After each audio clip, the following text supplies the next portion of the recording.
Welcome to Projection Reflection. I'm your host Coronado, and welcome to another Dragon Ball Z movie review. Today's review, The Return of Cooler. This was originally released back in Japan back in 1992, and it was released in America in 2002. The plot of the film is that New Namek is under attack by the Big Getty Star, a sentient computer chip turned giant space station. But an even bigger threat comes with it in the return of Cooler. Now fused with the Big Getty Star, can Goku, Vegeta, and the other Z fighters destroy the now named Metacooler? This is an outstanding Dragon Ball Z film. It's by far on the list of the best Dragon Ball Z movies. It's like great from start to finish. The things I really liked about this film was that it had a fantastic animation.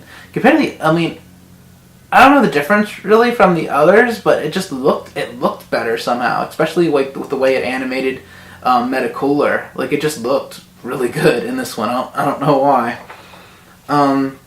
Great fights in this film from like start to finish.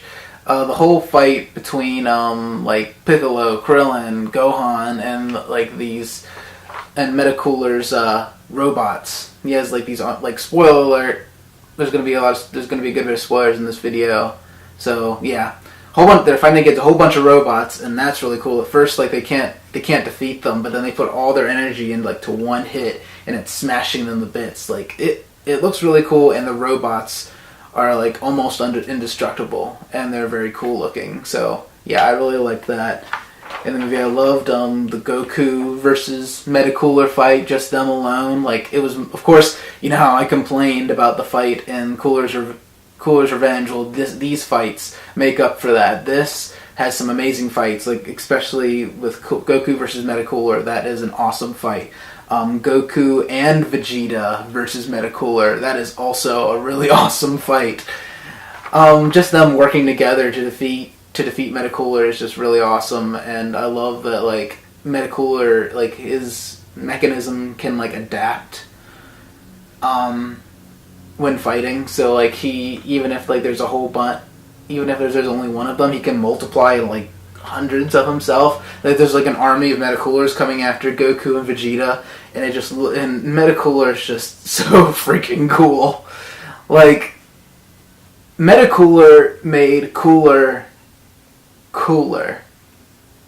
I know how that sounds, but it did. Like he's really awesome, and he's like a force to be reckoned with in this film. Like he can multiply. He's almost like indestructible. Like he is just such an awesome villain in this film. Let's see what else. Oh, like I said before, great villain. Like Metacooler is by far one of the best villains in DBZ films, like one on the list of best. It also had a great story, and I love that the Getty Star was kind of fusing to planet Namek and trying to take all of its energy, and like taking the Namekians and stealing their energy.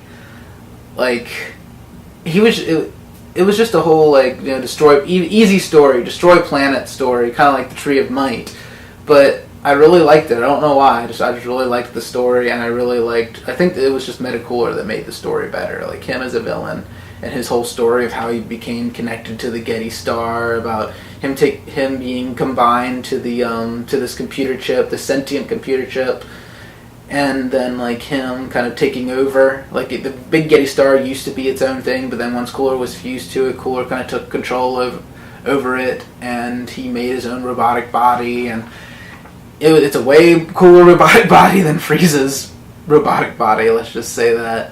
It's just so sleek. It almost has a look to, if you've ever seen Terminator 2 Judgment Day, the T-1000. Like, it looks a lot like that, like when it's all liquefied and silver. Like, that's kind of what Metacooler's look is like, with T-1000. But yeah, Metacooler just kicks major ass. I would say this film is definitely on par with the Tree of Might with quality. Like it is just a great DBZ film. Like these two are almost equal. They're that good. And I might say Cooler's Revenge. I mean, not Cooler's Revenge. I might say The Return of Cooler is better than The Tree of Might, but I also really like The Tree of Might, so it's like hard to choose between the two. But Return of Cooler is just an outstanding Dragon Ball Z film. I thought the ending was cool for this Dragon Ball Z film. I loved that it showed, of course, like everybody was happy, like once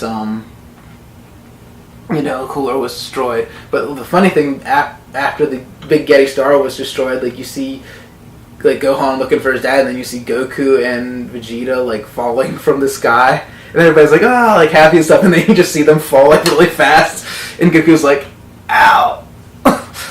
And everybody's like laughing and everything, but then you see like, where's Vegeta? And it's like, oh, he's never much for happy endings. And then you see him like flying in his spaceship, and you see him hold like the chip of the Getty Star in his hand, and then you hear him smash it with his one hand, and it was just so badass. Like this whole movie was badass. I loved The Return of Cooler.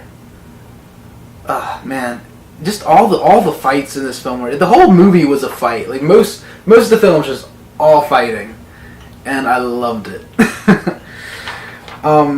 Yeah, this film definitely deserves a 5 out of 5. It is by far on my list of favorite Dragon Ball Z films, just as like Tree of Might. It's, like I said, it's on par with the Tree of Might, and I can't wait to review the rest of these films. Like, they just keep on, it seems like they keep on getting better and better as they go, and, oh man, this was just so good. This is one of my favorites. 5 out of 5 for The Return of Cooler. So yeah, check it out, and make sure to look out for my next review, which will be Bardock, the Father of Goku, which is another one of my favorites, so I can't wait to review that. So, see you later, guys, and Galick Gun! 何が起きても気分は